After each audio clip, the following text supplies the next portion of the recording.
आज सकाळीच मी माझं आवरलं आणि बाळसुद्धा झोपलेलं होतं. म्हणलं जरासं घराच्या बाहेर पडूया. मम्मी कुठेतरी गेली होती. तिने एक छोटंसं गुलाबाचं रोपटं म्हणजेच फांदी आणली होती आणि ती लावली होती. ती बघण्यासाठी गेले. बाकीचे फुलाचे झाडंसुद्धा खूप बहरलेली दिसली. प्रत्येक झाडाचं एक एक फूल तोडून घेतलं, कारण मला त्याचा सुगंध बघायचा होता. झाडं जशी वेगवेगळी, फुलं जसे वेगवेगळे, तसेच त्यांचा सुगंधही वेगवेगळा, अगदी मनाला मोहून टाकणारा. मागच्या एका व्लॉगमध्ये मी तुम्हाला वांग्याची फुलं दाखवली होती. त्यालाच एक छोटंसं वांगही लागलेलं होतं. पुढे आले. पुढे पेरूला खूप पेरू लागलेले दिसले, तर त्यातलाच एक पेरू मी तोडला आणि अजून एक मला पेरू दिसला, तर तोही तोडून घेतला. पुढे गेली. पुढच्या झाडाला सुद्धा एक मस्त असा पिकलेला पेरू दिसला. मग काय, स्वतःला खायचा नाहीये तरीही माणसांची हाव काय सुटत नाही. आणि मी सुद्धा माणूसच आहे ना. मग तिसराही पेरू तोडला. जास्त पिकलेले आणि पक्ष्यांनी खाल्लेले पेरू खाली पडले होते.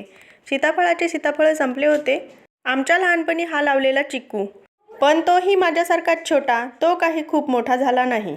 त्याला दरवर्षी थोडे थोडे चिक्कू लागतात. यावर्षीही थोडे लागले आहेत. मग ते बघितले.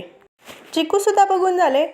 आता वेळ आली ती भल्या मोठ्या चिंचेवरती चिंचा बघण्याची. फक्त बघण्याचीच बरं का, कारण बाळ छोटे म्हणून चिंच तर खायची नाहीये. तुम्ही आतापर्यंत माझा व्हिडिओ बघत आहात, म्हणजेच तुम्हाला माझे व्हिडिओ आवडत आहेत. चला मग मला बाय बाय करा आणि चॅनलला सबस्क्राईब करा.